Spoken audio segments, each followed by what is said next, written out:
Hey everyone, my name is Magic with Bear Bottle Brewing Company. We're gonna be talking about Club Haus, our new golf lager. It's like kicking a field goal. It's a real slam dunk. Oh! It's a hole in one.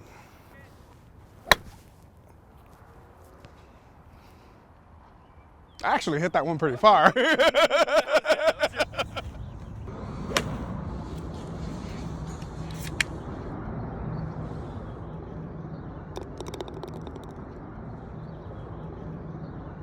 All right, to be semi-serious for a second, I'm sure all of you are asking, what is a golf lager? Golf lager to us is really just an American light lager meant to be drank here on the driving range, in the sun, by your pool, at a sporting event. It is your typical American light lager done by a craft brewery. And you'd argue, oh, this is a super easy beer to make. And you'd be wrong. Oh, ingredients though are very simple. American Pilsner malt, American 6-row malt, purified rice, a little bit of American Sterling hop to provide really beautiful floral character. Let's open it up and actually taste it.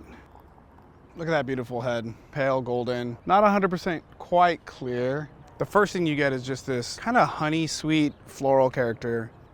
Super crisp, super dry. That floral character just continues through. It's like super white bread and then kind of just disappears from your palate. It's super dry, 1 Plato finishing gravity, which is pretty low, 1004 for you home brewers. Not much more you could really ask for in a beer like this. We decided to have fun calling it a golf lager because I feel like a lot of people are scared of an American light lager. Getting to those macro light lagers is actually hard work because there's more science involved in making this beer and then also making them taste good. When the Germans immigrated and wanted to bring their lagers over, they found that the American barley, the 6-row barley, was way huskier, had more protein, was way grainier. In order to dilute that flavor out, they started adding other adjuncts, corn and rice specifically, for those cleaner characters. And it actually made this super light, refreshing beer. It has been bastardized since then, but this beer is an example of what an American light lager can really be. It's taken us 2 years to get to the point where we can make a delicious light rice lager. The reason being is the rice itself. The rice that we can get isn't fully gelatinized. What that means is that a lot of the starches in the rice itself are inaccessible for us to use as brewers. Rice has a really high gelatinization temperature in the 180s, and when we mash our beers at about 150, we're not getting the entire amount of sugar out of that rice.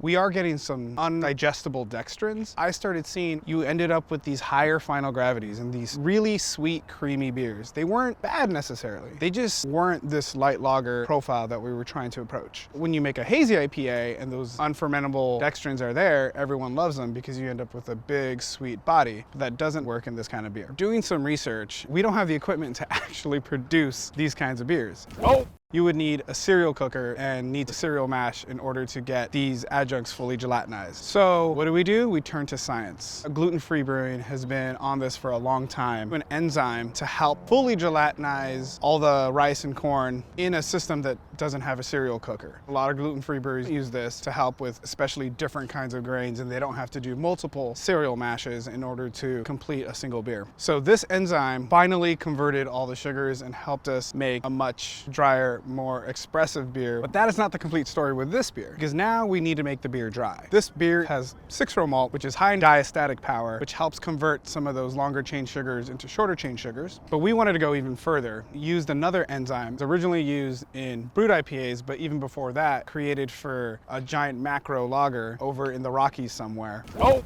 That actually breaks all the long chain sugar molecules down to simple glucose molecules and is really digestible by the yeast. Those two enzymes combined give us access to the sugar and then completely convert the sugar. So when we ferment this, we get an extremely dry and refreshing beer. This is perfect out here. Beautiful golf morning, drinking a golf lager. I play disc golf myself, but I couldn't ask for anything better. I've actually taken these enzymes and started using them in some other beers for the extract efficiency that they help provide. Science. These beers are not simple. All in all, I think it was worth it. My next goal is to figure out how to make it clear, and I think that's a rice thing. You know, we're always working on something. So cheers, guys, to golf lagers.